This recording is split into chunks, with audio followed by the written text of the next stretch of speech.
Hello and welcome to the House of War. Today on Breaking Chains, we are going to talk about the myths and misconceptions of trafficking. Becky, can you tell us how these myths come into play to begin with? I think probably myths are driven out of fear and a lack of information and ignorance. And we can talk, they're usually what something isn't. And we can talk about what trafficking is, but it's equally important to know what it isn't. And that's what myths are. They're fake non-facts that flourish in a vacuum or in secrecy. And the more secret a risk is, the more secrecy surrounding that, the more myths evolve from that. So in danger zones, we jump to conclusions out of fear. So the secrecy of the criminal world allows myths to flourish. And some are obvious and some are less obvious, but sadly, all of them are ones that I've experienced or I've been asked to address on panels and conferences and Q&A times, emails, or in person. And nowadays, I rarely get new ones, although right now there are quite a few new myths arising as a result of COVID. Like one is that your children will get kidnapped if they're wearing a mask. Okay. Well, no, they won't get kidnapped if they're wearing a mask any more than they would if they're skiing in the winter with a head and a hoodie and gloves. And we have to keep track of our kids no matter what. But myths arise out of confusion or secrecy or fear. I think that we can agree since the start of the COVID scare, WAR personally has seen an increase in our 911 calls. Yes. So even the news seems to be talking more about trafficking in the last few months. So one myth that we here at WAR have been asked to address several times is that of children. Specifically, is it that most trafficking victims are either kidnapped or runaways? So can you explain, is this true? Most trafficking victims are not runaways or kidnapping. 1/3 of all trafficking victims are runaways. For sure, runaways in danger. Only 3% of all trafficking victims are kidnapping. The little girl that got tasered at the bus stop, by a child abuser, that's rare, that kind of kidnapping where someone's just snatched like that. The problem with teaching people that it's kidnapping or thinking or believing the myth that it's kidnapping or runaways is the reality that over 90%, high 90s of the people who are doing the trafficking are known to the victim. So it's not a stranger that comes and snatches a kid. That happens 3% of the time, but more than 90% of the time, the victim knows the trafficker or thinks they know the trafficker. So the stranger danger message that's important for us to teach our children to be afraid of strangers makes a child think that anybody that's not a stranger is safe. Yeah. And over 90% of traffickers are known to the child. They're a neighbor, they're a relative, they're a coach, they're a boyfriend, they're somebody on the internet that they've been communicating with and they think they know them and they agree to go and have coffee or something with them. If you go to our website, warinternational.org, and you go to the media gallery and you look up the interview with Homeland Security, it's an incredible interview with a wonderful woman. She's the kind of person you would want if your baby was in trouble. And she specifically explains this whole myth about stranger danger. For sure, we should teach our children to be afraid of strangers. Mm-hmm. But we have it actually, trafficking is way bigger with people that you think you know. So we have to have this conversation with children on how to perceive people and trust their instincts and know that many, many times, most of the time, the people that will scam them are people that they know and that they think are safe. And runaways, again, like I said, only 1/3 of them, according to the Truckers Against Trafficking, only 1/3 of all trafficking victims are runaways. For sure, runaways are exponentially at risk. Mm-hmm. If a cop isn't going to look for them for 48 hours, if law enforcement isn't going to help you look for them, for sure the trafficker is going to pick them up within the first 24 to 36 hours. They hang out at bus stops and train stations and under a bridge.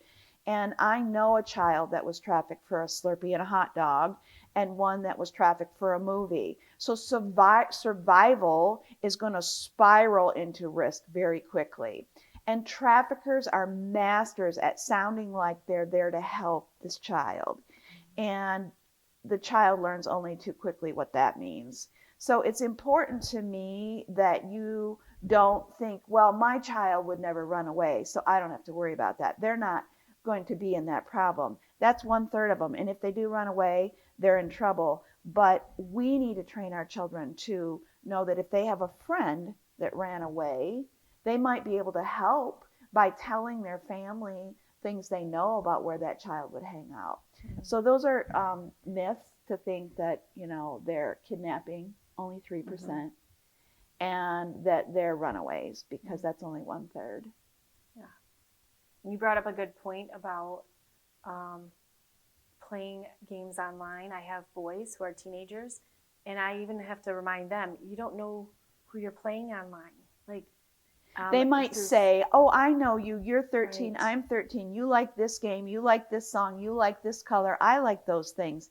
That's because they've been on their Facebook and they've Right. looked it up, or they've been on whatever. And over 90% of all the trafficking victims that were rescued from the Super Bowl outreach events by law enforcement, it began online. Okay. And so cybercrime is the reason why this is the fastest growing arm of crime, and why it's virtual, because you don't have to be out walking and get tasered or kidnapped at a mall. You're just online, minding your own business, talking to someone who you think you know, and they're building relationship, and they know very well how to target kids. And children aren't intended to be wise enough to discern all that. And that's why they target them, and they're targeting younger and younger children. Okay. So as far as who is trafficked, war is often asked, who is trafficked? And if it's girls, is it pretty girls or poor girls or inner city girls? Specifically, which ones are targeted? So it's a myth to think that it's only girls, because by far girls are more trafficked than boys. But we've identified 5 trends, and one of them is boys. Definitely pedophilia for boys is on the rise. And girls obviously are trafficked more often, but boys are on the increase. One of the biggest things they did, with thousands and thousands of victims and buyers, was all boys. And so it's not true. And it's also not true that they're only pretty girls. They don't care. I mean, they will target anybody. A predator looks for anyone, and they are masterful at targeting marginalized youth. So LGBTQ plus right now is on the rise, and physically and emotionally challenged youth are on the rise. If a girl has the body of an 18-year-old but the mind of a 5-year-old, she's a vulnerability. And so we've seen a spike in women who maybe are quadriplegic, or they have some mental or physical challenge. And we've gotten calls for these women to rescue them. And at first, when it happened, I didn't know if this was a minor or not, because they might be 21. Right. But then I had to call law enforcement and say, do I report this as a minor or not? And because they have a guardian, because of their mental challenge, they are considered a minor. And so that's another area.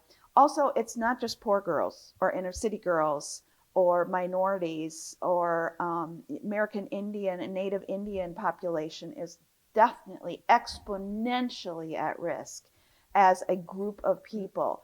But they are targeting anywhere. So poverty is definitely a demographic. But there's a flip side to poverty called materialism.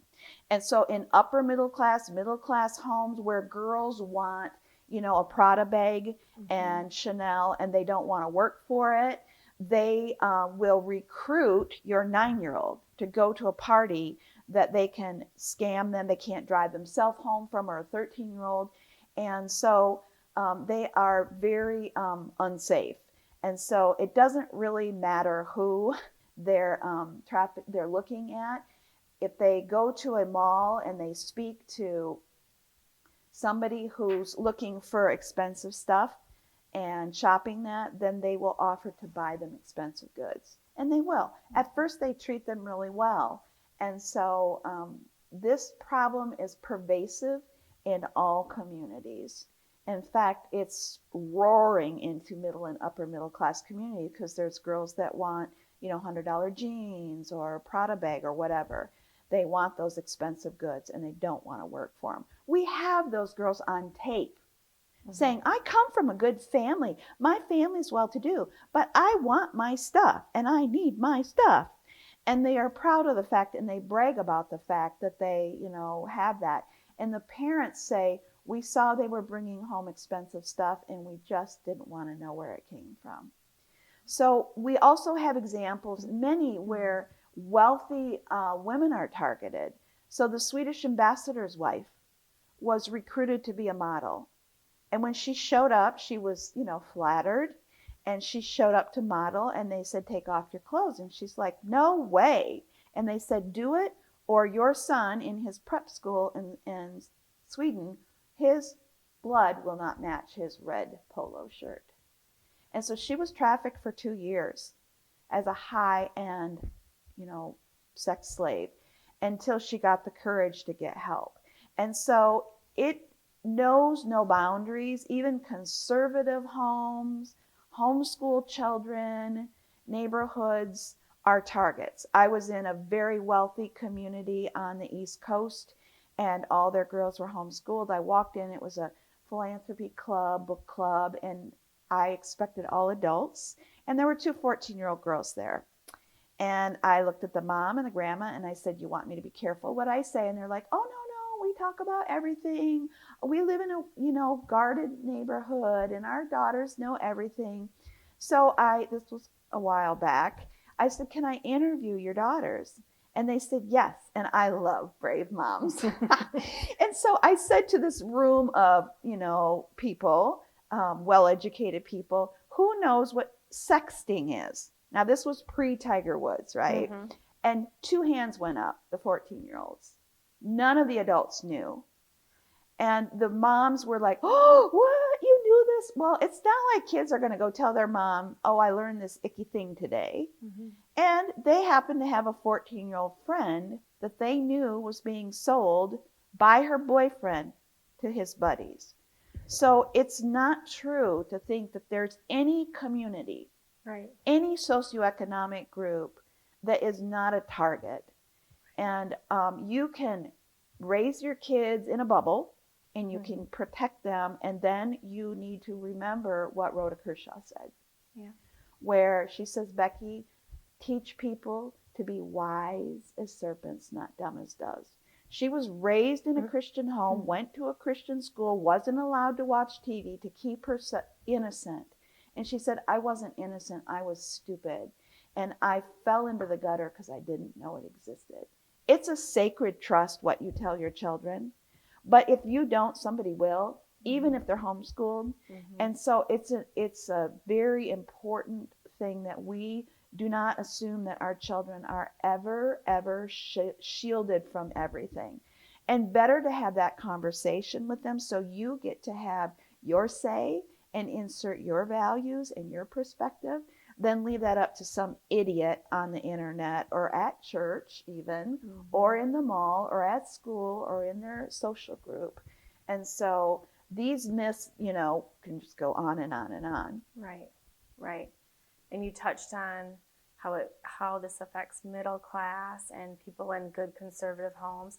In fact, we have a book about that, The Slave Across the Street. That's a phenomenal book that gives a real life testimony of Teresa and her experience. Yes, and she grew up in a home that was wealthy, well-to-do, had senators sitting at their breakfast table. Her grandpa was a judge. Who should be safer than that? Right. And also online, we have on Breaking Chains under our media gallery section, we have a whole episode just on safety for your children on the internet that's very helpful, and how to manage that, especially right now Right. during this epidemic where our children are online because of school, and we want them to be sitting there at that computer, but we may not be watching everything that's popping up. So this is definitely why this is a wildfire today and wasn't before. And we're not going to throw away our computers Right. and our phones and all that any more than we get rid of cars because people drive them drunk and kill people. So we just have to teach our children that their phones and their computers are both a weapon and a tool, and that it's like they're walking in the public park. And when they're walking in public, you keep your eye on them. And when they're on their phone and on the computer, that's public, and we keep our eye on that. So it's hard work as a parent, but you can avoid it and suffer the consequences, or you can step into it and talk with your children. And that's why we did that breaking chains, so that people would have some very practical ways to understand what they can do. And we give a good list of programs that help you protect your computers and all from that. Okay, good. Here at War, we often hear about what happens to these men who are doing the trafficking, but the biggest problem with that is the word men. So isn't it true that there are more women that are doing the actual trafficking than men? Yeah, one UN study showed that 60% of traffickers were women. Okay. And I know in my experience all over the world, many times I am dealing with female slave owners and mama sans, or female madams. And the newest trend in America is cool girls at school, the school cheerleader, whatever, recruiting, like I said, younger girls to go to parties that they can't drive them home from.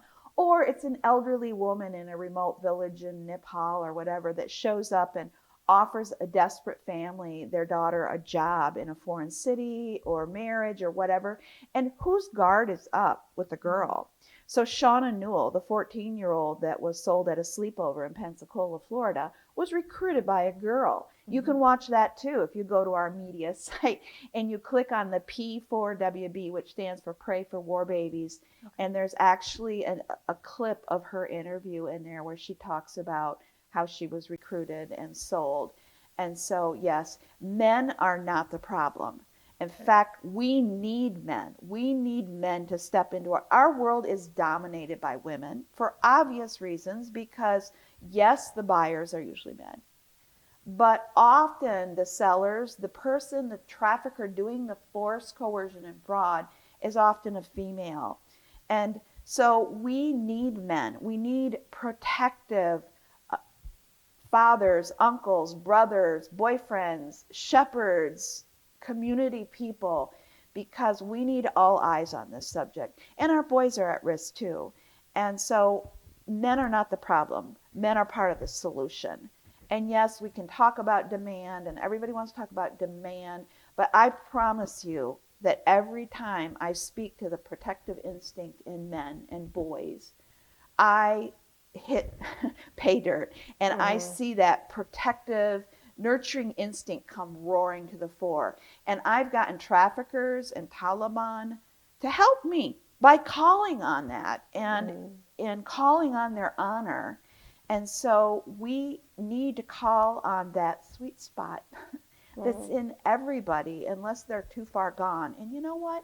In all the years, I've only met a few people where I looked into their eyes and thought, whoa, true evil. I can count them on one hand. Yeah. Most men who are buyers, sellers, or sold, at my point in my life, I have no anger left. They're all broken little boys and little girls out there. They all need rescuing. Nobody wakes up and says, I'm going to go torture somebody 3 times a day for a living. That isn't broken. Right. And so men or women, sold, buying, selling, they all need help. They all need a circle of protection. And honestly, I just want to bring them all home. And we have rescued traffickers before and helped them walk in a way that works toward healing. Mm-hmm. And so they want to, we all are born with the desire to be valued Mm-hmm. and precious. And we are wired for intimacy, and we are going to find it one way or the other, good or bad, come hell or high water. Right. So, yes, men are the solution, Okay. not the problem. And even that, we have a Breaking Chains on War's view of men that people can go look at. Okay. Thank you. Another big myth we hear is that every prostitute must have been or is currently being trafficked. Yes. And then, of course, along with that is the myth that prostitutes like what they do. Right. And I have yet to meet one that does, by the way. Mm-hmm. I'm not buying, so they tell me the truth. All prostitution is trafficking is a myth. It's not true. All sex trafficking is forced prostitution. Mm-hmm. But legally, there's a technical difference between prostitution and trafficking.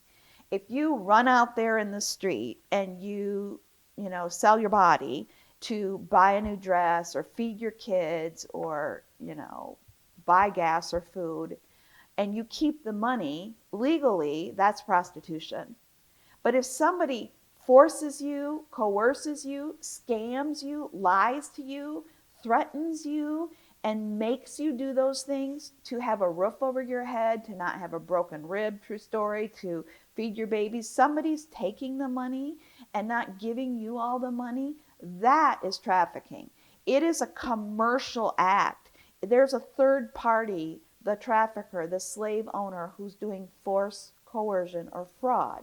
Something about how that went down, it's not volitional on your part. You didn't want to do this, you don't prefer to do this, but you've bought into the lie maybe that that this is all you're good for after a while, and you're threatened. And we have sad stories of women who, their trafficker raped them, they're pregnant, and he beat them with a frying pan and broke their ribs. So she goes to the ER to get an x-ray, and we have her on tape on a 911, the cops recorded it in a state where that's allowed, and she's telling her trafficker that she's pregnant and her ribs are broken. And he's yelling four-letter words at her saying, "You blankety blank, you get out there. How dare you cost me money for an x-ray? You go make your quota, but I'm pregnant with your child." He doesn't care. You pick her up, she's going to say, "This is the father of my child," right? No, this is trafficking. Mm-hmm. He's forcing her to do something. And so the slave owner takes the money as either fake debt or real debt. So in India, if a dad needs a liver transplant, they may sell the daughter, and she has to stay in slavery until she pays off that real medical debt. And they will threaten her with words or, worse, abuse or torture. And she feels responsible. All the directors of all of our programs that I've ever dealt with love to debate this issue. They believe that all prostitution is trafficking. But legally, there's a difference. Okay. Legally, you keep the money, that's prostitution. You are forced to do it and someone else takes it or maybe buys you food with it, but you don't have a whole lot of say. That is trafficking.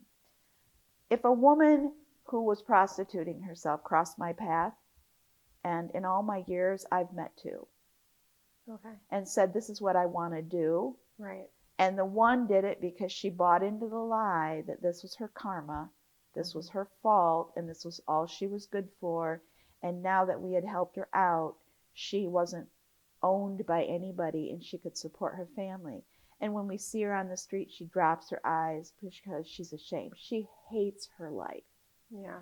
So I haven't yet met the 1% that supposedly like what they're doing. Mm-hmm. And when I do, I'll get back to you, Beth. Okay. But if I did meet her, I would say, "Okay, I see you have a black eye. You need stitches. Can I be your friend? Right. Can I take you to the hospital? Can I pick your kids up on the way?" My experience is that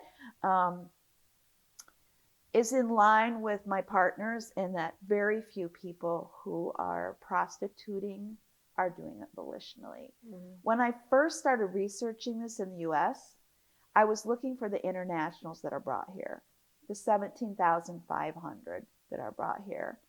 And I didn't even know yet about the 300,000 minors, American citizens with constitutional rights that are being trafficked.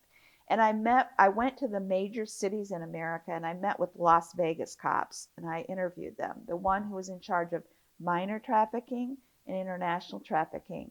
And I asked them, and these are veterans that had been in the industry for 20 years. And I said, have you ever met somebody who says, this is what I want to do with my life, get over it? Mm-hmm. And they, to a man, said not once.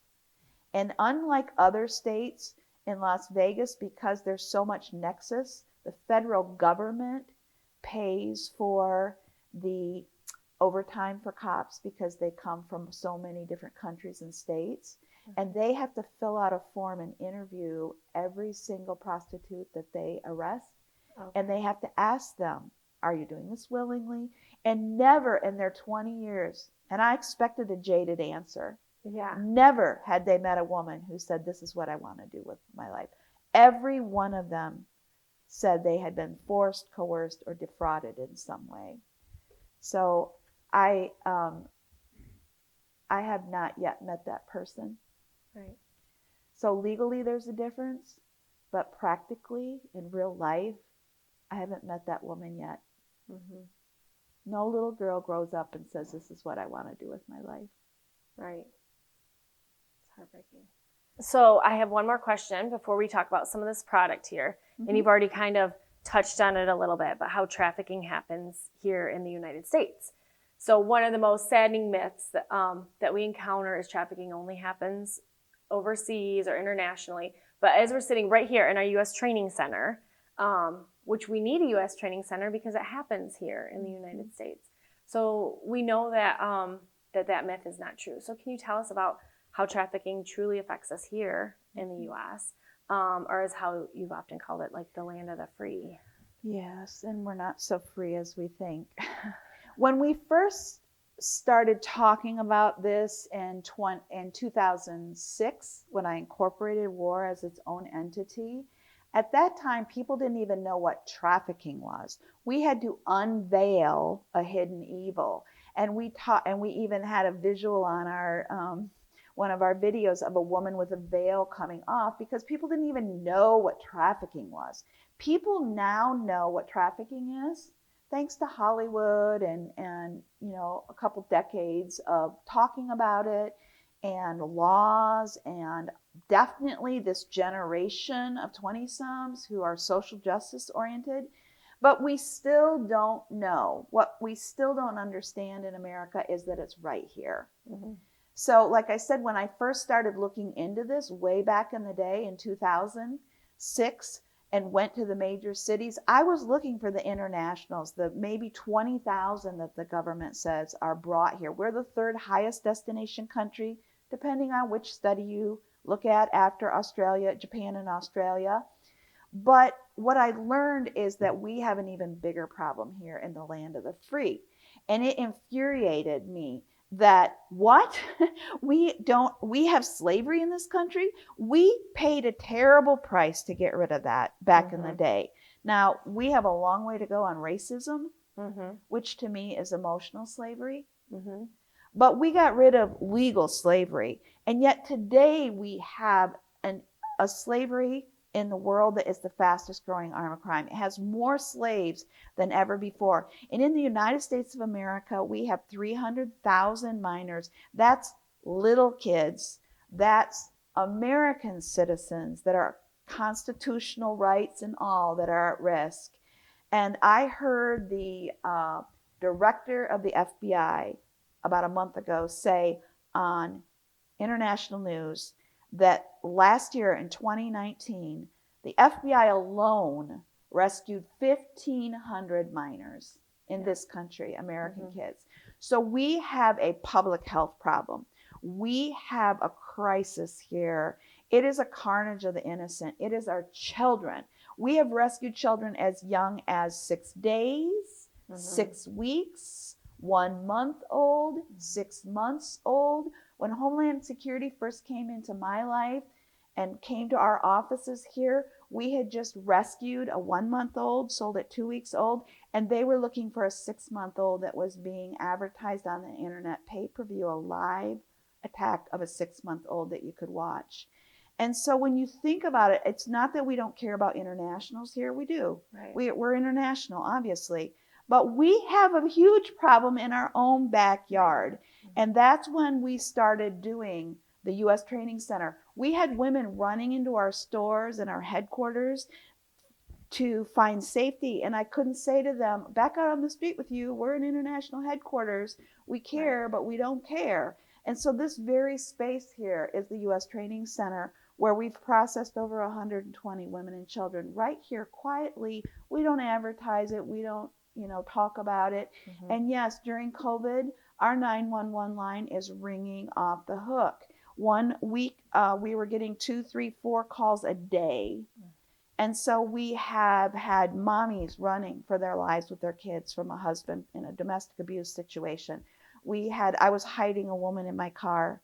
Everything had been stolen from her. Her ID, her underwear, her shoes. We had to buy her clothes. We had to buy her personal hygiene. We got her a bike to drive to a Starbucks because she was a barista. And we had to find a home for her. And so risk is exponential right now. And the world came to a screeching halt with this epidemic, but risk did not. Right. And so we continue quietly behind the scenes doing what we do, and our mission continues. I think another myth connected to that whole thing is that rescue is the fancy, exciting key to it all. Once you rescue a person, everything's hunky-dory. No, rescue is the beginning. It is not the sexy end. They have a long road of healing after that. But what keeps me going is the worse the story, the more I know they will never face that again. And that energizes me. I may go to bed, exhausted, drooling with a smile on my face, but I wake up the next morning and I'm like, give me another one. Because I know they will never face that abuse again. They now have choices. So our greatest joy is saying, what do you dream? What do you want to be when you grow up? In this room, in my office, whether you're 2, 12, 22, 32. I had one woman look at me, physically recoil and say, I've learned never to dream. And I said, start now. Yeah. Because we will walk a journey. We've seen doctors and lawyers and school teachers and cosmetologists and cake decorators and candlestick makers, even right here in this space here, where they learn to make a living with dignity while they rewrite the story of their life, and we get them scholarships. And right now I've been working this week with a woman that was rescued from a window in Amsterdam, who applied for a scholarship that we're helping her with to go to college. So rescue is the beginning of a long journey of healing with wraparound services and unconditional love. And it's the journey that matters. It's not a destination. It's not 2 weeks, 2 months, 2 years, and you're out, off with your head, go. We're a family. We're here forever. They can come and go, but we never come and go. We're like a family. Your children are going to grow up and they're going to leave the nest, but you'll always be there for them no matter what. And that's what we want to be. We need to be the family to them that was denied them. And so people think of, probably that's a myth, that people think that rescue is the solution.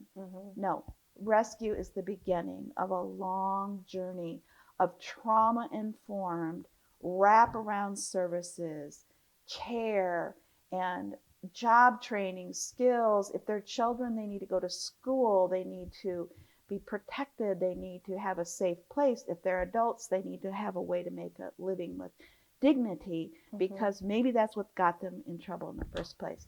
So we love making dreams come true. Yes. And I love that right up here, the girls have a safe place to make their beautiful jewelry, be creative, And I remember specifically one time down in the boutique, there was a girl from up here who was so excited to come down and see her piece on display, and was so proud to show it, and just, yeah, like, I made this and people want to buy it and it's amazing to see on a neck. And it just to see their joy that they came up with this design on their own, and then they made it with their own hands, and now it's being admired and bought, and it's just beautiful to see how proud they are. It's organic. It's real. When the work of their hands flies off the counter, when women like it, the dignity that comes, I can tell you till I'm blue in the face that you have worth and dignity. But when people love the work of your hands and buy it, and it's beautiful and well made, that's authentic dignity. And good, honest work builds character and gives the dignity that has been taken from them. And I do remember Dee, who part of her story was rape in the military, who sat in this room making jewelry. And when I spoke at Quantico, and the Marine generals' wives were fighting over the one necklace that she had made, the work of her hands, and I came back to this very room and sat down in front of her and said, girlfriend, most powerful men in the Marine Corps' wives are fighting over the work of your hands. And she jumped up and ran around that table and sang a song and went home and told her children, your mama is an artisan. And that wipes out the past. And that gives her something that she can say while she puts her life back together and dreams the dream of what she wants to do with her life. So yes, myths grow in dark places. And myths are born out of misunderstanding and fear. And education doesn't solve every problem. I know doctors who know exactly what smoking cigarettes does, right? They open up a lung and see the tar and see the destruction, and yet they go out and light up a cigarette. So just because you know something doesn't mean you're smart. But when it comes to trafficking, education is magic, because we hate slavery. We hate abuse, and we want to be the safest place on earth to those we love. And so we just need tools. We just need practical, common sense, real ways to understand and not be sucked into myths, not be sucked into fears, not be sucked into overreacting. You overreact and you lock your daughter in a tower and let her out on her wedding day, and she'll be Rapunzel and crawl down. And so anytime you overreact as a parent, all you do is make that thing more interesting. So inside you can be freaking out, but you have that face like, so. Oh goodness. So we have a few different pieces here, just a few. We have so many that they make up here in the USTC that we couldn't possibly display it all. But we have a few here. So what products are your favorite?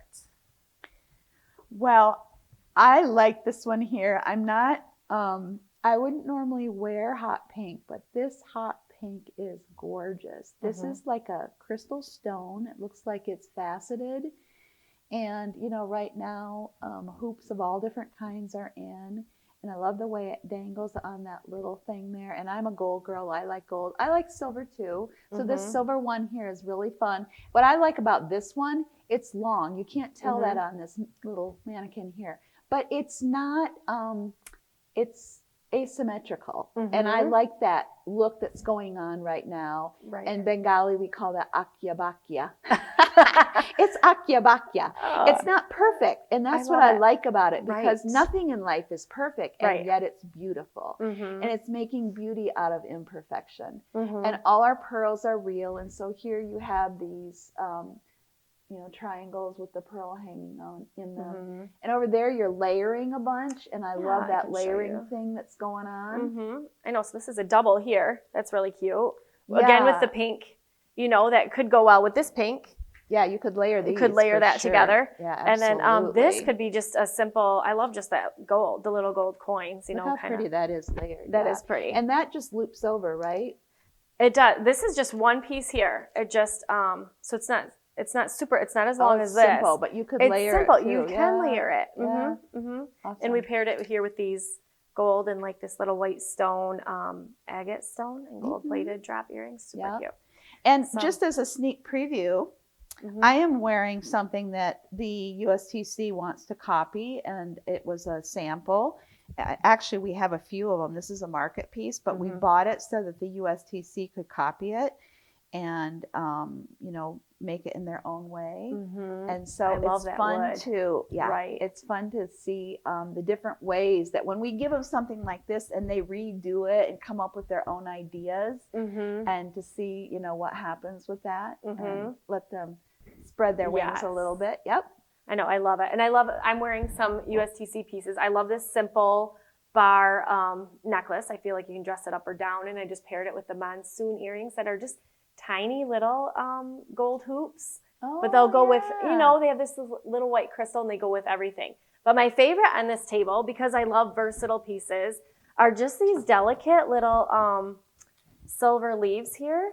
They're just little leaf clusters, and they just look like little hand stamped or little stamped out leaves or something. They're just these tiny For some reason, anything with leaves is super popular. I love it. I like the fact that they almost look like they have a little bit of black in them. Right.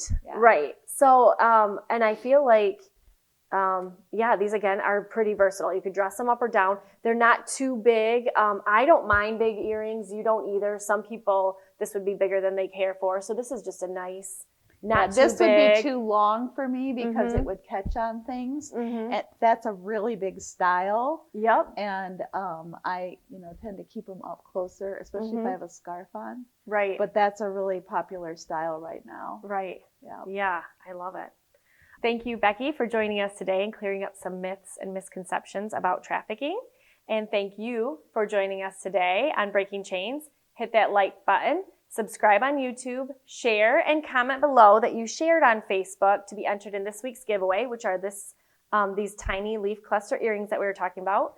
So from our house to yours, this is War.